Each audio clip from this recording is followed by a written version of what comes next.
Jimi Hendrix, popular electric guitarist and idol of the acid rock generation, died today in London, apparently from an overdose of drugs. And from the music world, a sad note to report tonight about the passing of a one-time member of the Temptations. There are moments in the lives of stars where the line between reality and art blurs to a chilling degree.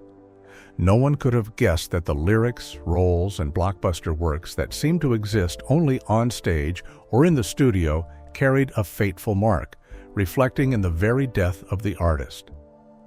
In the entertainment world, plenty of black singers, actors, rappers, and more have passed away in ways their works seemed to predict beforehand.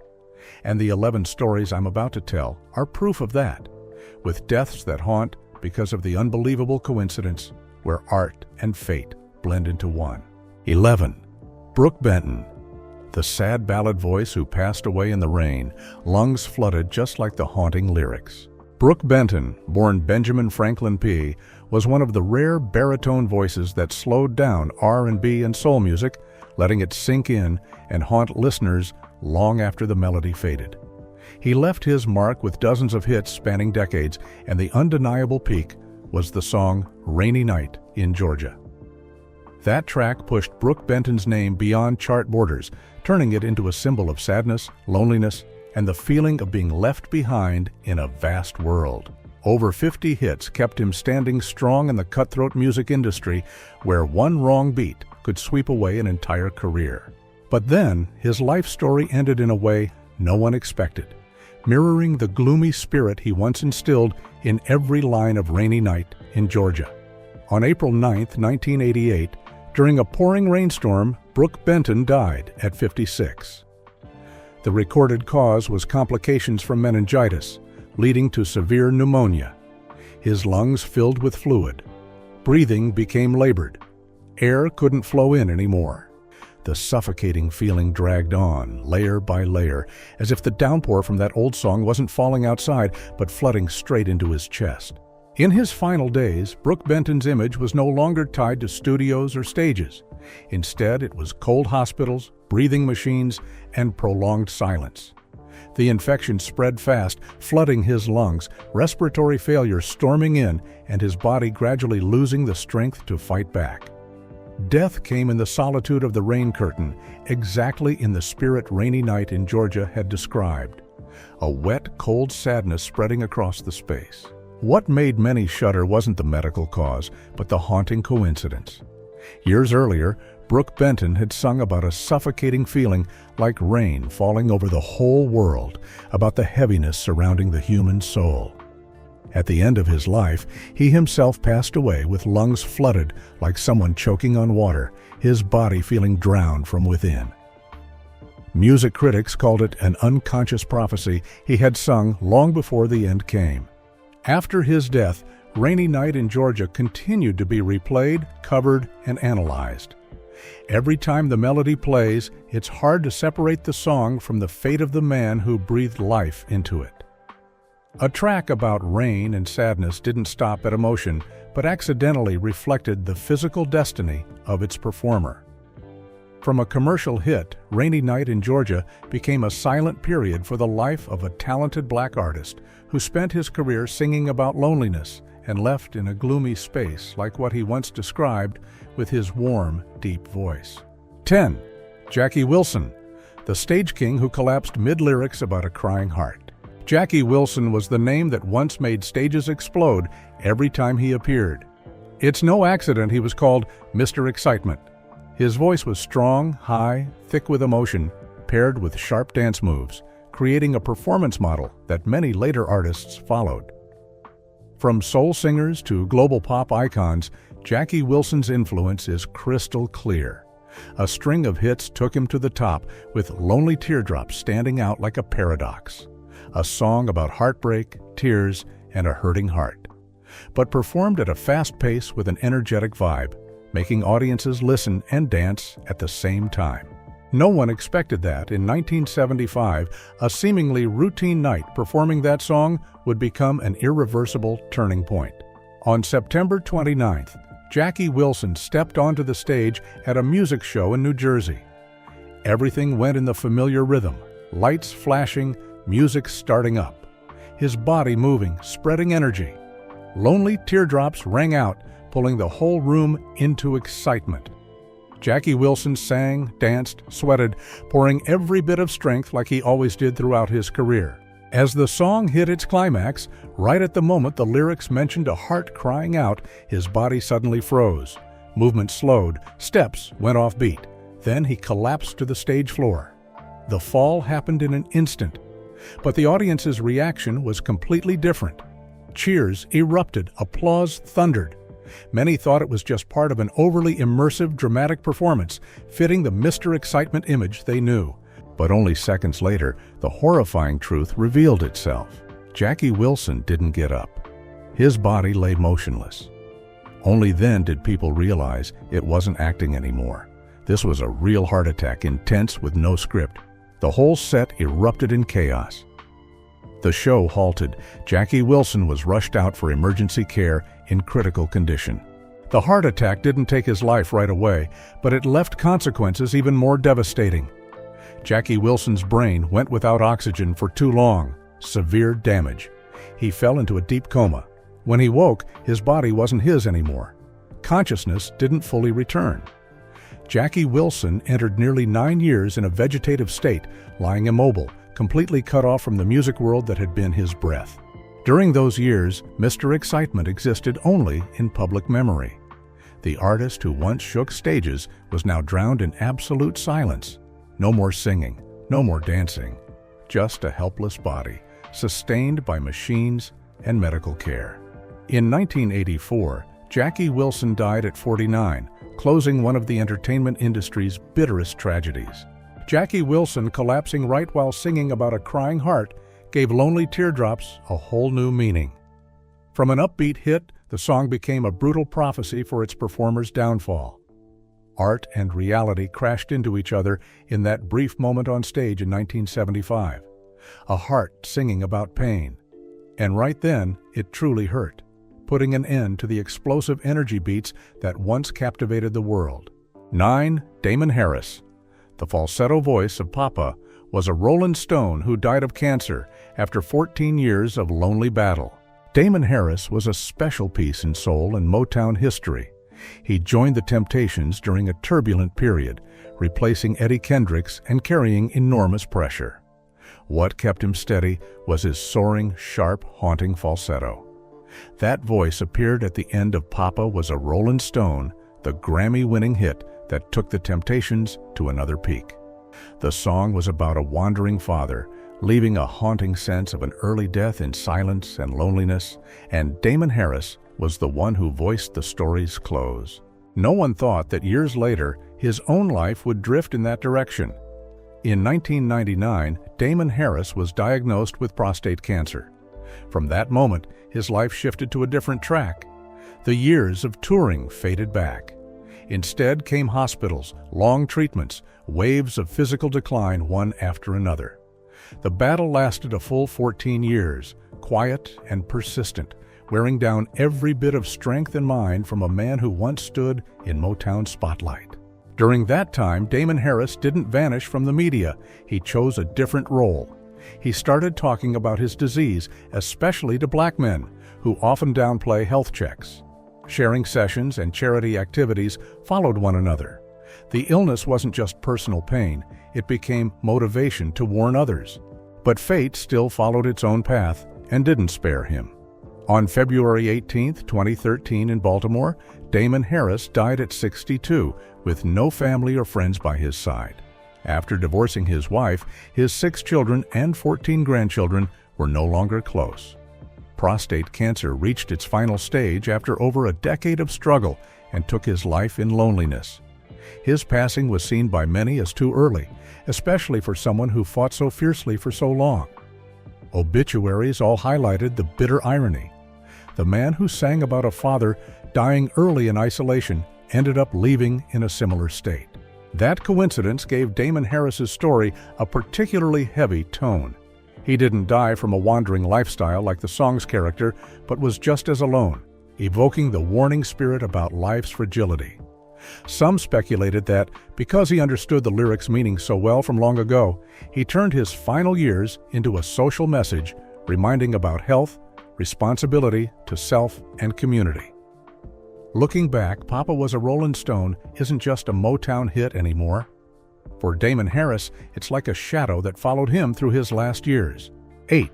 Jimi Hendrix, the ballad that predicted death exactly 5 years later. Jimi Hendrix is recognized worldwide as the electric guitar player who changed rock history. His sound was fierce, free, far beyond old molds. Explosive performances overwhelmed audiences, while studio recordings revealed a different man, deep, thoughtful. Hendrix didn't just play music, he opened a new door for rock, directly influencing generations after. Amid that glory, few noticed he once quietly recorded a small track, not flashy, not promoted, but carrying a chilling premonition about his own fate. In 1965, when the name Jimi Hendrix was still unfamiliar to most, he recorded a song with a simple title, The Ballad of Jimi. Not a hit, not something for big stages. It was like a self-narration, slow, dark. In that track, Hendrix wrote about a man knowing he'd die soon, accepting it, and even mentioning a specific number. 5 years, no beating around the bush, no hiding, as if he'd already seen a waiting endpoint. Time flew. Hendrix entered the whirlwind of global fame. Big stages followed one another. Tours packed tight. His music grew fiercer, more chaotic, haunting. Alongside the lights, private life slid into exhaustion, drugs, and sleepless nights. People saw Hendrix smile on stage, but behind it was a body wrung dry and a mind that never truly rested. By 1970, exactly 5 years since The Ballad of Jimi was recorded, everything hit the breaking point. On September 18, 1970, in London, Jimi Hendrix was found dead in his hotel room.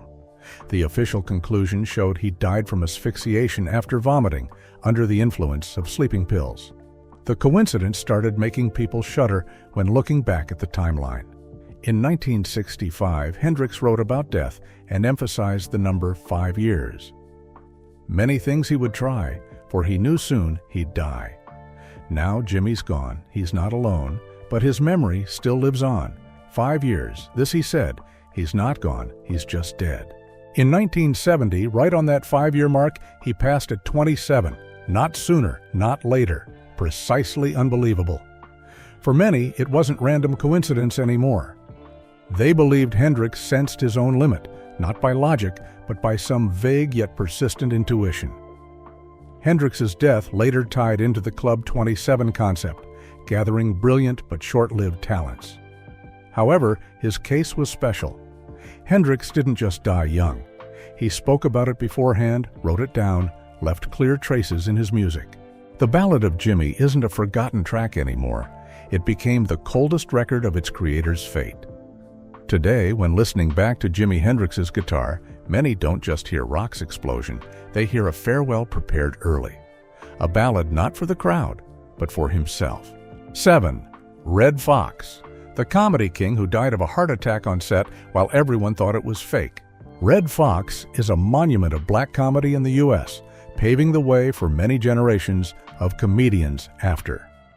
His name is tied to Sanford & Son, the TV series that dominated small screens in the 70s. The character Fred Sanford he played was grumpy, sly, and had audiences roaring with laughter. But the biggest mark wasn't the clever lines, it was the fake heart attack routine. He'd clutch his chest, stagger, call his late wife's name, then fall in peals of laughter echoing in millions of American living rooms. That act became his trademark, a familiar reflex whenever audiences thought of Red Foxx. Who could have guessed that in 1991, that very routine would come true in the cruelest way? On October 11, 1991, Red Foxx was on the set of The Royal Family, a new sitcom marking his comeback attempt. The work atmosphere was professional as usual, set lights on. Scenes flowed smoothly. But then, during a short break between segments, Red Foxx suddenly clutched his chest and fell to the floor. The sight was too familiar, too much like what he'd performed for decades. In those first few seconds, no one really panicked. Everyone thought he was joking, an impromptu bit, a familiar poke for laughs. But that hesitation, even if brief, created a deadly gap. Red Foxx didn't get up. His body lay still, breathing erratic. Only then did people realize this wasn't acting. This was a real heart attack, fierce, unscripted. The whole set erupted in chaos. Emergency was called. Red Foxx was rushed off set in critical condition. He was taken to Queen of Angels Hollywood Presbyterian Medical Center, but all efforts couldn't reverse it. That evening, Red Foxx died at 68. A comedian who'd spent his life making the public laugh with fake heart attacks ended his life with a real one, right in front of the set cameras. That coincidence made Red Foxx's death one of history's harshest events in Hollywood. His character's image was so ingrained it overshadowed reality. When he fell, people saw Fred Sanford, not John Elroy Sanford, in danger. Art and life collided in an irreversible moment. After Red Foxx's death, the royal family paused, then continued with major changes. But nothing could erase the chilling feeling that day left. If the initial reaction had been faster, if people hadn't thought it was just a performance, the outcome might have been different. But reality froze at that point, an artist obscured by his own role. Red Foxx's story reflected fame's dark side. When an action repeats enough on screen, it becomes a shell, making those around unable to tell acting from real. Red Foxx lived off laughs from fake heart attacks, and he left because of a real one in the delay created by the image he built his whole life. 6. Too Poetic. The horrorcore Grim Reaper who passed away right as his Nightmare album about death was about to drop. Too Poetic was one of the names laying the foundation for horror rap, a countercurrent direction in early 90s hip-hop. Under the alias Grim Reaper, he formed Grave Diggers with Raza, Prince Paul, and Fruquan, a rap group with a rare dark hue back then. The album, 6 Feet Deep, became an unavoidable milestone, where themes of graves, death, souls, and madness were thrust straight into rap without dodging. Too Poetic didn't rap horror just for shock. He used it to expose society's dark side, turning himself into an underground horrorcore icon. Then his life drifted right to where his raps once described. On July 15, 2001, in New York, Too Poetic died at 36 from colon cancer. Before that, the disease had quietly gnawed at his body for months. Prolonged pains burned his insides like fire. Strength faded fast. A man who'd screamed about death was now stalked by it daily. At that time, the album Nightmare in A Minor was nearly done, just waiting for release. But Too Poetic didn't have enough time to see his final child hit the public. Just 5 weeks after his death, Nightmare in A Minor dropped. For many, it wasn't just an album anymore. It was the last recording from a man standing on life's edge. The most haunting was the track, Burn, Baby, Burn. Too Poetic wrote that rap when the illness was heavy. The hot, burning sensation inside his body went straight into the lyrics. No hiding, no dodging. Horrorcore wasn't artistic style anymore. It became a diary of a crumbling body. Many believe that when writing that track, Too Poetic knew exactly what he faced. He didn't soften it. He amplified it, pushed it to the limit, turning pain into his final art. The chilling coincidence is that throughout his career, Too Poetic built the image of the Grim Reaper as if he'd faced it. He rapped about death, restless souls, talking to the Reaper. It seemed he himself stepped into that space. Too Poetic's final days tied to hospital rooms like a cold white grave, doctors' rescues pulling his soul from death's hand, and the helpless feeling watching time run out. Pieces from Village Voice and XXL all stressed this cruel irony. A rapper who spent his career telling about death ended up leaving right when his music hit its most real state about death. Too Poetic's death turned his whole horrorcore career into a creepy chain of premonitions. Raps about graves and dying aren't underground rap provocations anymore. They became prophecies for a short fate in the harsh music industry. Too Poetic left too young, leaving a legacy both scary and regrettable. From Gravediggers to Nightmare in A Minor, everything stacked into a closed story where artist and work blended and the end played out according to the gloomy script he'd written his whole life. 5. Dorothy Dandridge. the silver screen goddess who collapsed alone in her apartment, dying from an antidepressant overdose. Dorothy Dandridge was the name that once made all of Hollywood pause. A black woman, beautiful, talented, appearing in an era when success doors were nearly shut to anyone without white skin. She rose to the top with Carmen Jones, the film that shocked with an all-black cast and still crushed the box office. The role of Carmen made her the first black woman nominated for Best Actress Oscar. From there, Dandridge became a symbol of beauty, sensuality, and just enough rebellion to make Hollywood unable to ignore, though it never truly accepted her. But after the dazzling lights of Carmen Jones, shadows came fast. The character Carmen on screen was a fiery woman, living on emotion, loving wildly, and dying in a jealous man's mad rage who couldn't handle her freedom. The film ended, audiences clapped, and Dorothy Dandridge stepped into real life with a fragile future. Hollywood didn't have many roles for black women. Promises vanished, projects canceled, meetings ended in silence. Her career started stalling right when she thought she'd reached the peak. The years after were a downward slide. Money dwindled, debts piled up. By 1963, Dorothy Dandridge officially went bankrupt. An icon who'd stood on red carpets now struggled to keep her apartment. Alongside that were layered, hurtful relationships, unfulfilled expectations, and the feeling of being sidelined in the very industry that once praised her. Loneliness grew, clinging to daily life. Depression appeared quietly, then took over. Antidepressants became constant companions, long nights shut in, mornings with no motivation to step out. People say she still hoped for one more big role, one last chance to prove she wasn't just a fleeting icon. But time didn't wait, and neither did Hollywood. Like many of her roles, she was a victim of social bias and Hollywood's ruthless weeding. She often played beautiful black women who never got full happiness, reflecting her own life, a pioneering star, but ultimately forgotten and battling depression. On September 8, 1965, the West Hollywood apartment sank into unusual silence. Dorothy Dandridge was found dead, lying alone, nude, no one by her side. The official conclusion said she died from an overdose of the antidepressant tofranil. In public memory, that death wasn't just an accident or medical mistake. It was like a foretold ending, carrying tragic similarities to the doomed woman motif she often played. A woman who'd embodied suffering roles, pushed, destroyed by circumstances, ultimately left in a way quiet and brutally naked. Carmen always sought freedom but was bound by toxic ties. In life, Dandridge went through 2 failed marriages, abuse, and lost everything, with just $2.14 in her bank account when she died. She didn't die by a jealous stab like Carmen. She fell slowly, bit by bit, from loneliness, discrimination, and a system that never really gave her a second chance.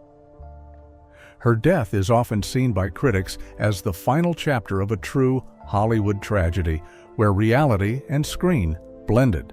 4. Tupac Shakur lyrics that predicted the bullet and the end. Tupac Shakur is one of hip-hop's biggest icons, a rapper, street poet, and sharp voice for a whole generation of black Americans. His music didn't just talk about money or fame, it dove straight into violence, racism, betrayal, and death lurking on the streets. Tupac left shattering albums, hundreds of razor-sharp raps, and an unmistakable image. Live fast, speak straight, no dodging fate. He didn't just tell his life story. He turned his life into raw material for every recording. In 1996, when violence between hip-hop factions peaked, Tupac dropped the track N as Done Changed. The song came out just about 2 months before the assassination attempt on him. In it, Tupac described being shot, killed, and even said he could recount every detail exactly. Not a casual line, not exaggeration for fun. It was like a draft for the waiting end. By September 1996, Las Vegas was scorching. On the night of September 7, 1996, Tupac was in a car with Suge Knight after a boxing match. Streets crowded, lights flashing, music still playing. Another car pulled up. Shots rang out in an instant. Tupac took bullets and collapsed immediately. What he'd rapped happened eerily similar. No need for more explanation. Reality wrote the rest itself. Tupac was rushed to the hospital. For days he lay there between life and death, machines beeping steadily. Outside, rumors spread fast. People whispered about plots, grudges, things never said aloud. On September 13, 1996, Tupac died at 25. The bullet didn't just end a man, it froze an entire music era. But the story didn't stop there. Before dying, Tupac said in an unreleased Entertainment Weekly interview about a scenario 10 years later. In the worst case, he'd be cremated, ashes scattered, and friends would smoke them with weed. The line sounded like a joke, like bravado. But after Tupac died, Outlaws members really did it. Part of Tupac's ashes were mixed into weed and smoked in a private ritual, like a way to keep him around. Looking back, the death raps, the cold statements about ashes, all lined up in a scary straight path. Tupac didn't just rap about violence.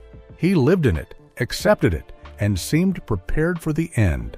Tupac's death was exactly like his music, raw, painful, no dodging, and haunting long after the shots faded. 3 Big L rap farewell lines and the bullet that sealed it in Harlem. Big L is one of the most respected names in East Coast hip-hop, though his career didn't last long. His cold, direct rap style, street storytelling like a knife cut, made him an underground Harlem icon. Big L didn't need gimmicks, no flashy image. He entered rap with raw truth, where guns, money, and death were always present. His recordings spread in the underground like a declaration that this was a unique voice, a pen that could turn violence into words that chilled listeners. February 1999. Harlem wasn't quiet, the air thick, just like what Big L rapped in his tracks. The streets he grew up on weren't just backdrops in songs anymore, they became the real stage. A car sped up, shots fired rapidly, no chance to turn back. Big L went down in a drive-by shooting right near the block where he once played basketball, wrote his first raps. In the track Casualties of a Dice Game, Big L had painted a similar scenario, police sirens blaring, everything too late. The character in the song knows he's hitting the final edge. Those rap lines, replayed after his death, weren't fiction anymore. They were like a detailed description of his own ending moment on Harlem streets. When the bullet pierced Big L's body, everything happened fast, ruthless, just like the rhythm he once used to tell about the fates around him. Big L's death left many in hip-hop silent. What he rapped wasn't threats nor bravado. It was survival observation from someone born and raised amid violence. When he described police sirens, it was the sound he heard daily. When he spoke of Heaven's Gates, it was how young people in the hood saw death as familiar. Later, when Big L's music got replayed, people realized he didn't imagine that end. He just recounted a too familiar script. An artist who rapped about death on the streets, then became the character in that story himself. Harlem didn't change. His rap music remains. And Big L left exactly as he described, a brutal period for a talent that didn't get out of the shadows in time. 2. Dolla lyrics about death that came true just 3 days later. Dolla was a young, promising face in American rap, rising fast with a polished image, smooth rap voice, and skill in writing lyrics with clear narrative color. He wasn't the flashy type, but followed a style of telling his own story through music, mixing ambition, fear, and very real premonitions about the path he was on. Dolla's products got high praise from insiders, especially his ability to turn personal experiences into touching words. In many eyes, he represented the young rapper generation with a long future, if he could escape the violence whirlpool surrounding his environment. But that bright path turned sharp in just a few short days. Early May 2009, Dolla dropped the track, Georgia Nights. The song had a low rhythm, a bit heavy, like a late-night monologue.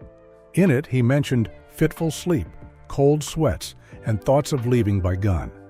Not cheap scare tactics, but the weary feeling of someone too familiar with blasts, death, memories of a father lost to gun violence. Everything in the song sounded more like a confession than a rap line. On May 15, 2009, Georgia Nights officially dropped. Not many noticed right away.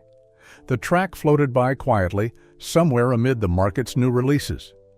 But just 3 days later, those words suddenly stood out in a terrifying way. On May 18, 2009, afternoon at the Beverly Center Mall in Los Angeles went like any other.